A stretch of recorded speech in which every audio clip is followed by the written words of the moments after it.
Muy bien, pues bienvenidos a esta sexta sesión de la asignatura de Derecho Fiscal. Vamos a comenzar con los temas.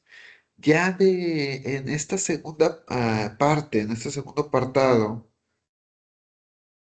ya está más enfocado al derecho como tal. La primera parte era más relacionado con los conceptos básicos, el ir conociendo pues de qué trata este, el derecho fiscal, ¿ok? Y ahorita pues comenzamos con los delitos fiscales. Vamos a estar viendo los medios de defensa, en específico el recurso de revocación. Vamos a estar viendo el procedimiento administrativo de ejecución, los acuerdos conclusivos.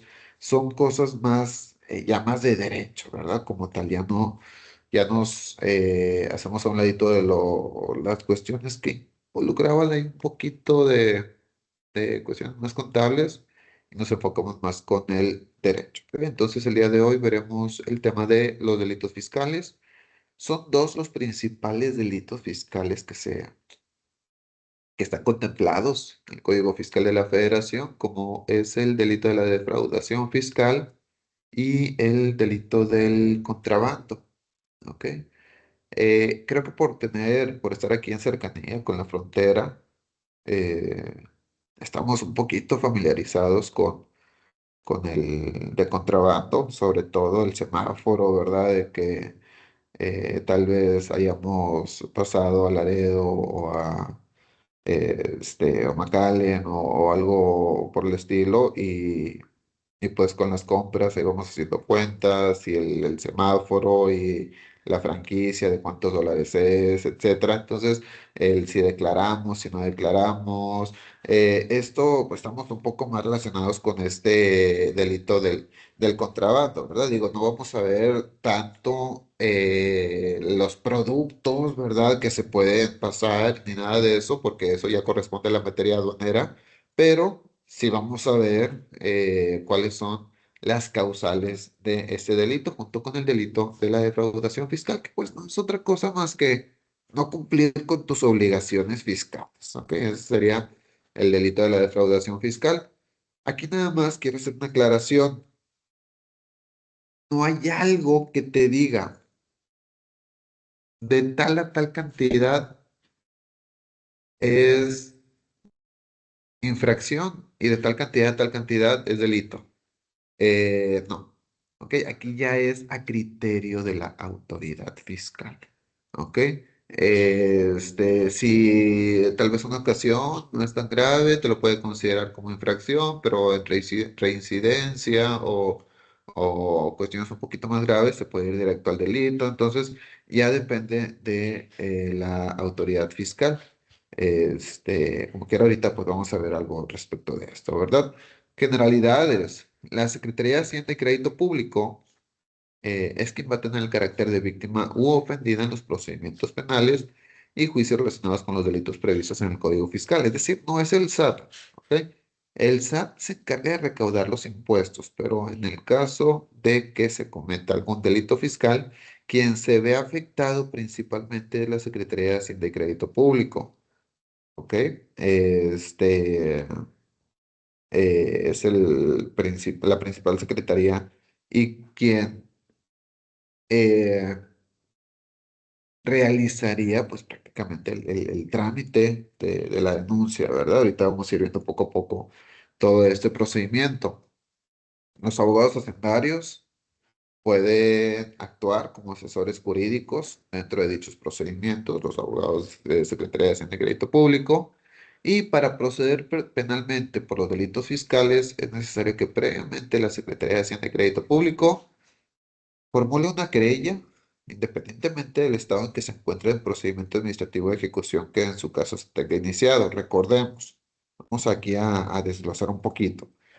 Eh, tenemos que el contribuyente incumple con sus obligaciones, ¿ok? Se le asigna un crédito fiscal. Recordemos, un crédito fiscal es la multa y todo lo que conlleva el pago de la contribución, los accesorios, todo eso conforma el crédito fiscal. Entonces se le asigna un crédito fiscal. Eh, incumple con el pago, se dan 30 días para el pago de este crédito fiscal, cumple, no interpone ningún medio de defensa, pues se le hace, ¿verdad? Atenta invitación para que se realice el pago y ante la desobediencia del contribuyente, se puede iniciar un procedimiento administrativo de ejecución. Esto ya les había comentado en sesiones pasadas. Este procedimiento se conoce como PAE por sus siglas y en lo que consiste a grandes rasgos, que lo vamos a ver a detalle en las sesiones 9 y 10, es te hacen un embargo, los convocan a subasta, una subasta pública, los rematan los bienes y con el dinero que obtienen se cobran lo que les debes a la autoridad, ¿verdad? Eh, entonces, independientemente del procedimiento en el que vaya, del paso en el que vaya este PAE, se puede formular la querella, ¿ok? Aquí es lo que nos dice la fracción número uno, se puede formular querella y determinar que pues vas a actuar de forma penal contra el contribuyente, ¿verdad? De igual forma, la Secretaría de Hacienda y Crédito Público va a declarar que el fisco federal ha sufrido, pudo sufrir perjuicio, es decir, que está siendo afectado el fisco federal. Recordemos, las contribuciones son parte de lo que se cuenta para el presupuesto de ingresos, ingresos. Entonces, es parte con lo que va a hacer frente el gobierno para hacer frente a los gastos públicos. ¿Ok? Entonces, el fisco federal está declarando que puede sufrir o sufrió perjuicio en esos ingresos, que pues son importantes. Y debe también de formular la declaratoria correspondiente en los casos de contrabando de mercancías por los que no deben de pagarse impuestos y requieran permiso de autoridad competente o de mercancías de tráfico prohibido. Esto ahorita lo vamos a ver, ¿verdad? Eh, Continuamos. Los procesos por los delitos fiscales que acabamos de ver se pueden sobreseer a petición de la Secretaría de Hacienda y Crédito Público. ¿Qué quiere decir que se pueden sobreseer? Que la Secretaría de Crédito Público puede decir, ok, ya te inicié la querella, el proceso en tu contra, el proceso penal, pero pues ya me pagaste, así que pues ya no me interesa seguir y se sobresee. ¿Ok? Los casos en los que se puede sobreseer, perdón, es precisamente esto, cuando se pagan las contribuciones originadas por los hechos imputados, las sanciones y los recargos, o bien esos créditos fiscales queden garantizados a satisfacción de la propia Secretaría, que se haya presentado una garantía. La garantía, pues, generalmente procede en el momento en el que tú interpones algún medio de defensa y pues ahí también se sobreseería eh, este proceso penal. ¿Ok? La petición de que se sobresea el proceso se va a hacer discrecionalmente antes de que el Ministerio Público Federal y el asesor jurídico formulen el alegato de clausura. Se tiene hasta ese momento y va a surtir efectos respecto de las personas a que la misma se refiere. ¿Ok? Estoy admitiendo alumnos. Bien, continúo. Se consideran mercancías los productos, artículos y cualesquiera otros bienes, aun cuando las leyes los consideran inalienables y irreductibles a propiedad particular. Para fijar la pena de prisión que corresponde a los delitos, conforme a los límites mínimo y máximo, ahorita vamos a ver cuáles son algunos ejemplos del límite mínimo y máximo del monto de las cantidades que constituyen el perjuicio. Cuando éste pueda ser determinado, será conforme al que esté establecido en el momento de efectuar la conducta delictuosa. ¿Por qué? Porque estos límites mínimo y máximo generalmente se actualizan cada año. Digo, no es una actualización considerable, pero eh, sí hay algunas modificaciones mínimas y por eso hace la aclaración de que este límite para fijar la pena de prisión pues va a ser el que haya estado en el momento en el que ocurrió el delito, ¿ok?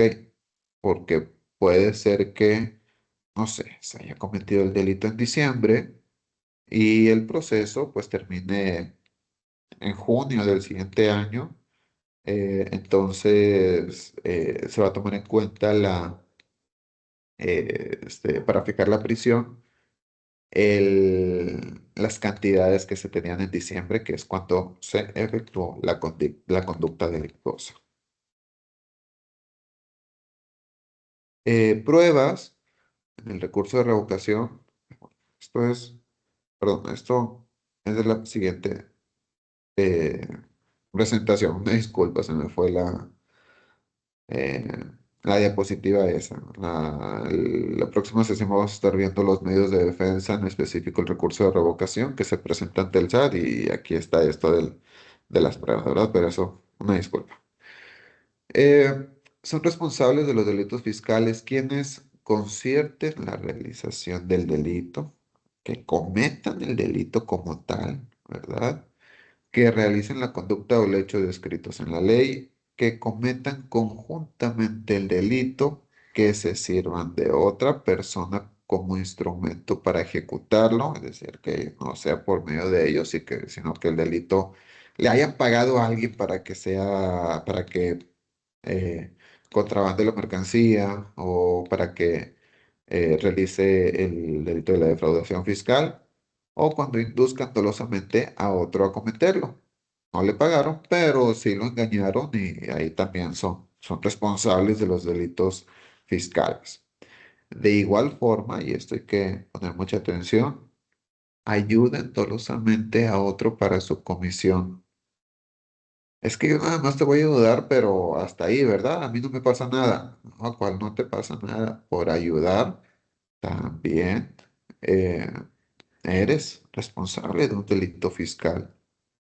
Incluso cuando se auxilia a otro después de su ejecución cumpliendo una promesa anterior, no sé, para esconder la mercancía. Oye, no, hombre, ¿sabes qué?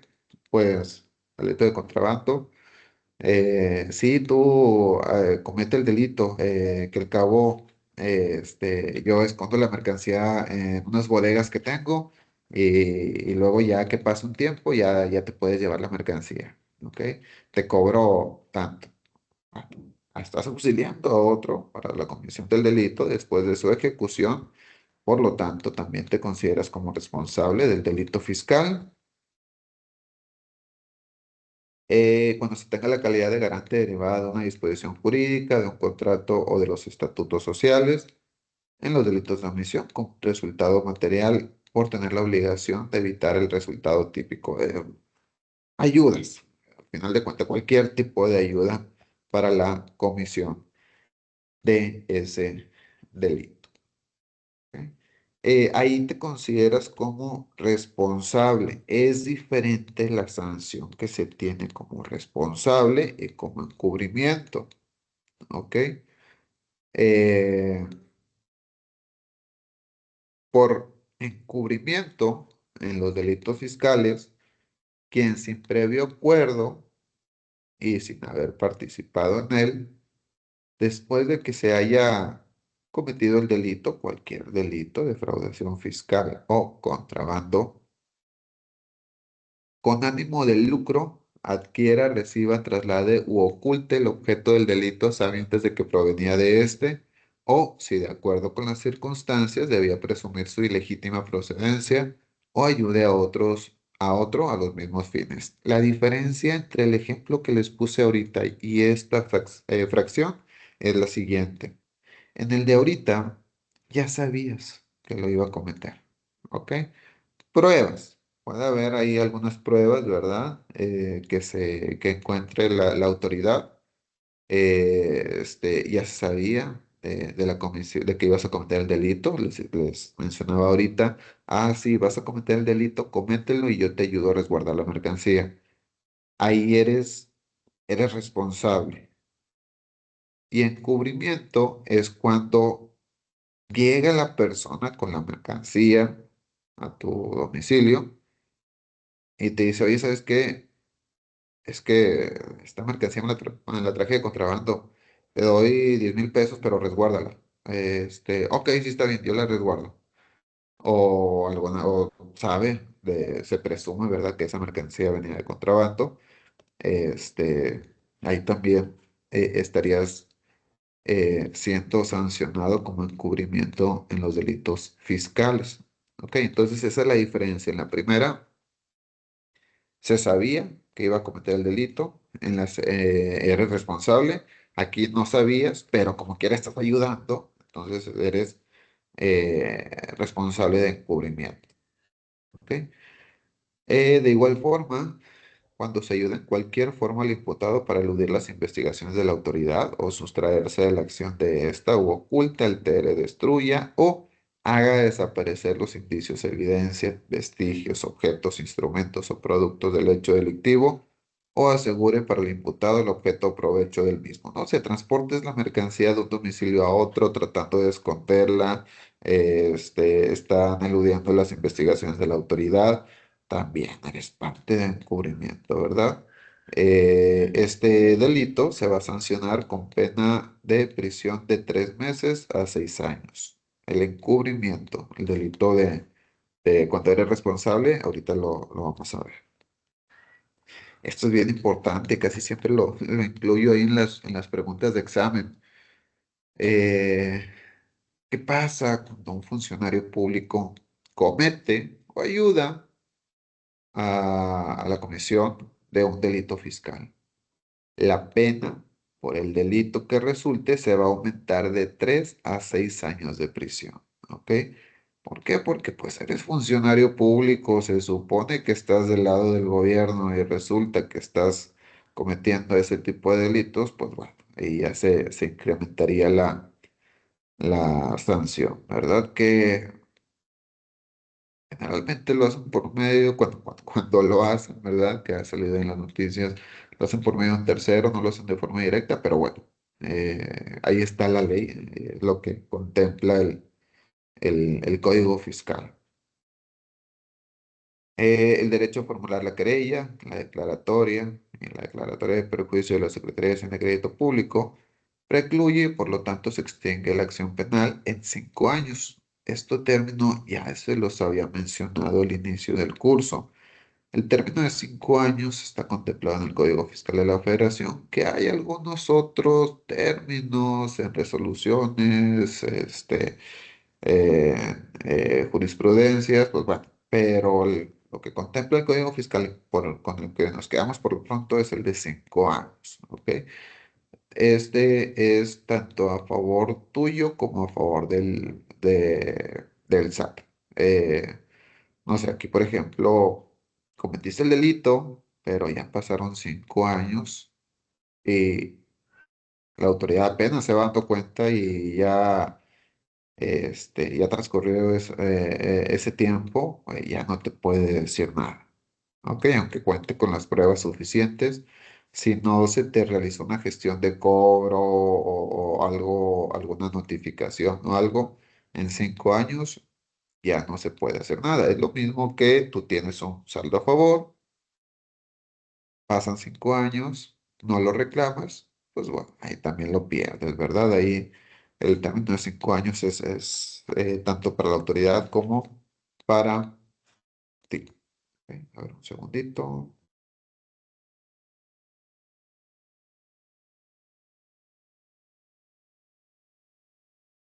Bien, continuamos. Delito de contrabando. ¿Quiénes cometen el delito de contrabando? Quien introduzca al país o extraiga de él mercancías omitiendo el pago total o parcial de las contribuciones o cuotas compensatorias que deban de cubrirse. Sabemos que, y es un tema que está muy de moda, ¿verdad?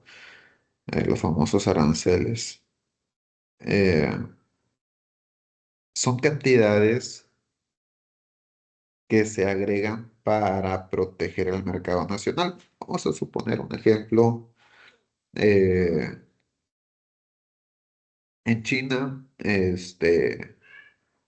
no sé, producir una mesa, transportarla, incluso los mismos barcos van armando la mesa y todo el procedimiento, todo desde la obtención de la madera, el darle forma, el ensamblarla y todo, les cuesta 3.000 pesos, ¿ok?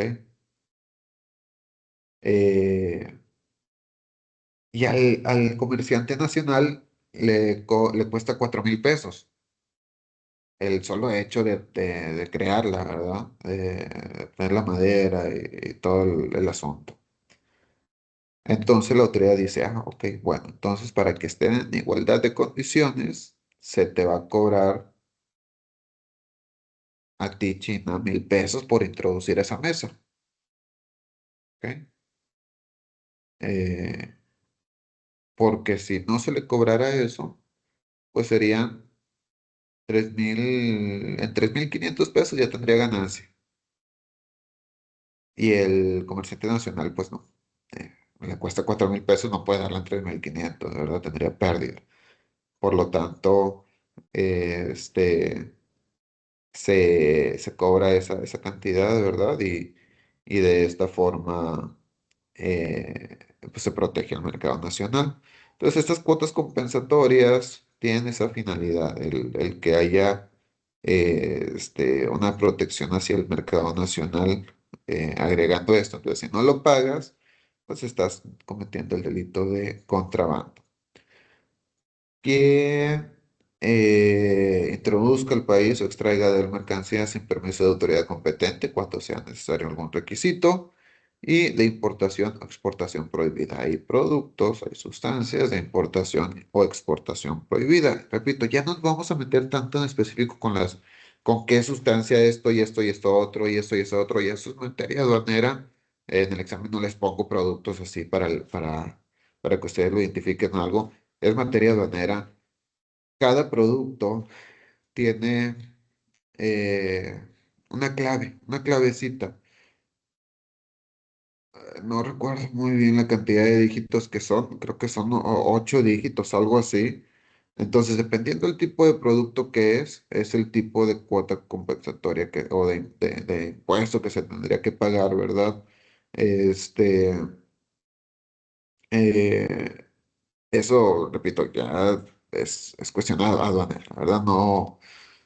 Cuando doy esta materia de derecho aduanero, ahí sí veo eso, pero ahorita que es derecho fiscal, no, nada más comete delito fiscal quien es el contrabando, quien incurre en alguno de estos supuestos.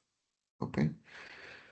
También comete el delito de contrabando quien interne mercancía extranjera procedentes de las zonas libres al resto del país en cualquiera de los casos anteriores, así como que quien las extraiga de los recintos fiscales o fiscalizados sin que le hayan sido entregados legalmente por las autoridades y por las personas autorizadas para ello. Aquí hay dos aspectos. Vamos a desglosar este parrafito en dos partes. La primera parte, quien interne mercancías extranjeras procedentes de las zonas libres al resto del país. Hay una zona libre, se le conoce como zona fronteriza, que con la finalidad de que haya pues competencia con los productos que están cruzando la frontera, es decir, que los mexicanos que viven en la frontera no se vayan al otro país a comprar la mercancía, sino que lo compren ahí, que no se les cobra o se les cobra muy poquito por traerlo a esa zona, ¿ok? La zona fronteriza. La zona fronteriza abarca de 20 a 26 kilómetros. Generalmente son 20 la mayoría. Y, repito, hasta ahí cierta cantidad. Y tú en la frontera dices, no, pues nada, me lo voy a llevar aquí a la zona fronteriza. Ok, bueno, pásale o te cobro tanto, o una cantidad menor, ¿verdad? Pero cuando ya lo pases de zona fronteriza al resto del país, ahí estás cometiendo el delito de contrabando. ¿Ok? Y la segunda parte dice, así como quien los extraiga de los recintos fiscales o fiscalizados en que le hayan sido entregados legalmente por las autoridades o por las personas autorizadas para ello. Ahorita les platicaba les voy a poner un ejemplo. Ahorita les platicaba de, este, gracias, Oscar. Sí, era de 8 dígitos en la importación y 6 dígitos en la exportación. Gracias, Oscar. Precisamente con este comentario que menciona Oscar aquí en los mensajes. Les decía, dependiendo el producto, son dígitos. Es una clave que tiene. Y dependiendo de esa clave, es la cantidad que vas a pagar. Entonces, hay productos, como ejemplo a esta que tenemos en pantalla, que son de difícil identificación, si se les conoce. No sé, polvo blanco, harina, pero qué tipo de harina, o qué tipo, o no es harina, o qué tipo, qué otro tipo de polvo blanco es. Claro que no sea droga, ¿verdad? Porque eso sale de volada. Es azúcar refinada, o qué es, necesito saber qué. Entonces, digo, ya, y ahorita ya tienen mucha tecnología y son pocas las mercancías que no identifican fácilmente, pero supongamos que es una mercancía de difícil identificación, que tú tienes una documentación que ampara que es tal mercancía, pero que pues tiene la apariencia de otra. Entonces, pues la autoridad tiene que verificarlo. Lo que hace es resguardarlo en un recinto fiscal, fiscalizado, es una bodega, realizarle pruebas y pues ya, dependiendo de las pruebas, del tipo de producto que sea, lo que te cobrarían, ¿verdad? Entonces, cuando se extrae de estos recintos sin que te los hayan entregado legalmente, ahí es donde también estarías cometiendo el delito de contrabando. ¿Ok? Muy bien. Consideraciones, hay algunas consideraciones que contempla el Código Fiscal, muy escueto, no se mete mucho con productos tan específicos o con tantos productos en específico, pero sí te dice, son mercancías de uso personal y por lo tanto que no se pueden cobrar, ¿verdad? O que tienes la oportunidad de pasar sin pagar algún impuesto, alguna cuota, alimentos, bebidas para su consumo, ropa y otros objetos personales, excepto joyas. Claro que joyas en exceso, ¿verdad? Algunas joyas, las normales, también matrimonio y eso sí, sin problema. Cosméticos, productos sanitarios y de aseo, lociones, perfumes, medicamentos y aparatos médicos o de prótesis que se utilice, también es mercancía de uso personal. Y artículos domésticos para tu casa habitación, siempre que no sean dos o más de la misma especie y respetando pues la franquicia, ¿verdad? La cantidad que puedes importar por cada persona. Hay algunos lapsos del año que son de 300, otros de 500, o bueno, hasta ahí me quedé. Creo que no ha habido actualizaciones. Si hay ahí y alguien sabe, me corrigen. Pero son productos por los cuales pues no vas a pagar, ¿verdad? Son productos de uso personal. La estancia legal en el país de estas mercancías se comprueba con la documentación aduanal que exige la ley, nota de venta expedida por la Autoridad Fiscal Federal, factura extendida por persona inscrita en el RFC, la carta aporte que consta en los datos del remitente, el destinatario y de los efectos que ampare si se trata de porteadores legalmente autorizados para efectuar el servicio público de transporte fuera de la zona de inspección y vigilancia permanente. Es decir, un documento que ampare que, que esa mercancía es legal, que no es robada o algo similar. Casi acabamos. Contrabando calificado, es decir, la pena aumenta.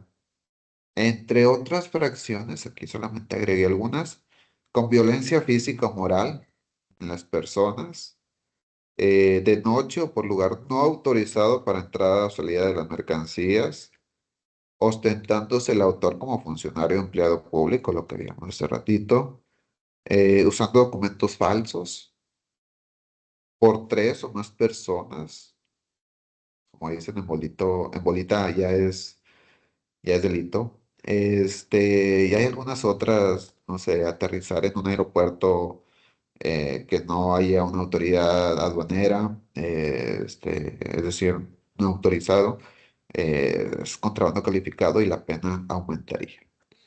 ¿Ok? Hasta aquí es la cuestión del delito de contrabando. Vámonos ahora con el delito de la defraudación fiscal. Delito de defraudación fiscal en realidad es incumplir con tus obligaciones fiscales. ¿Ok? Incumplir con tus obligaciones fiscales solo, a ver un segundito,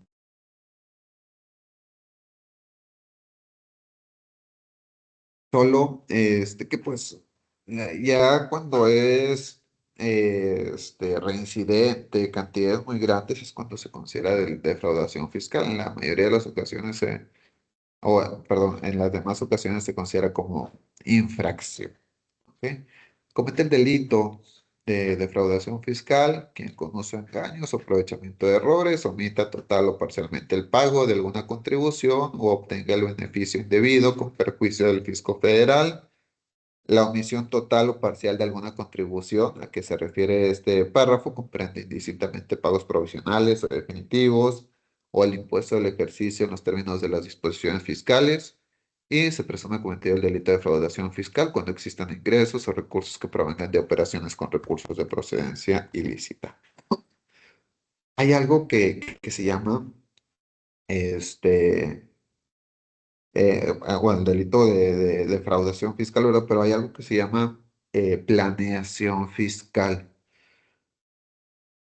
La línea, la línea entre una planeación fiscal y una defraudación fiscal es muy delgada.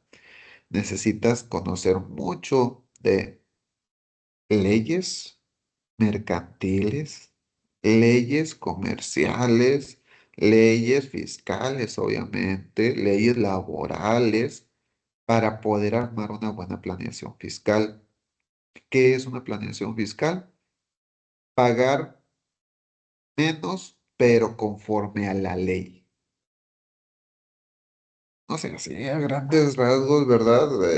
Ejemplo bien escueto es, ok, te vas a dar de alta por este tipo de empresa y a tus trabajadores los vas a dar por esta forma. Mejor date de alta por esta empresa, o con este otro tipo de empresa, y los das de alta a tus trabajadores, no sé, por honorarios. ¿Ok? Algo así, ¿verdad? Eso sería una planeación fiscal, el aprovechando la ley, es decir, lo que sí puedes hacer, pagar menos impuestos. Digo, en lugar de pagar 50,000 pesos de impuestos al mes, vas a pagar 43,000 pesos. No, no es mucho, pero bueno, al final de cuentas es algo, ¿verdad? Eh, y estoy actuando conforme a ley, entonces, bienvenido. Esa sería una planeación fiscal, pero hay quienes no conocen de leyes eh, de algún tipo y cometen defraudación fiscal. Piensan que están haciendo bien, pero cuando en realidad están haciendo algo mal, algo en contra de la ley. ¿Ok? Delito de defraudación fiscal se va a sancionar con penas de prisión de 3 meses a 2 años cuando el monto de lo defraudado no exceda de 1,932,330 pesos. No lo tengo actualizado con las cantidades de este año, pero son pesitos más, ¿verdad? No es mucha la diferencia. Y si analizamos la primera fracción, es lo que les decía, no te dice de 1,000,000 a 1,932,000 es el delito de fraude. No, te dice cuando el monto de lo defraudado no exceda. ¿Qué quiere decir? Que es un peso, te puede considerar como delito fiscal a la autoridad. ¿Que no le conviene? Pues no, ¿verdad? Ya son por cantidades cercanas a este límite que tenemos aquí en pantalla, cuando ya lo considera como defraudación fiscal, ¿verdad? Pero no exime a la autoridad, la ley no exime a la autoridad de que pueda sancionar a alguien por defraudación fiscal por cantidades muy bajas. ¿Ok? Y ahí está claro en el Código Fiscal. Y luego ya después, cuando exceda de esa cantidad, pero no de 2 millones, casi 3, va a prisión de 2 años a 5 años y prisión de 3 años a 9 años cuando ya exceda de los casi 3 millones de pesos. ¿Ok? Esas serían las sanciones del delito de la defraudación fiscal. ¿Ok? Y si el monto de lo defraudado es restituido de manera inmediata, una sola exhibición, la pena no se va a omitir, no se te va a quitar la pena, pues ya cometiste el delito, ¿verdad? La pena aplicable podrá atenuarse hasta en un 50%, te pueden rebajar la pena y hasta ahí, ¿ok? Estos son los delitos fiscales, defraudación fiscal, contrabando. Repito, tal vez estamos muy familiarizados con el delito de contrabando, pero pues el delito de defraudación fiscal también es muy común, ¿verdad? Es no cumplir con tus obligaciones. Este, y repito, la autoridad está en su derecho de que se pueda hacer por cantidades bajas, que no lo hace, te manda mejor correos de invitación, te pone multas, créditos fiscales, te hace el procedimiento administrativo de ejecución, es lo más básico que hace la autoridad, de verdad. En caso de cantidades menores, las considera como infracciones, pero repito, puede ser delito fiscal. ¿Ok? Entonces, estos son los temas y pues es todo.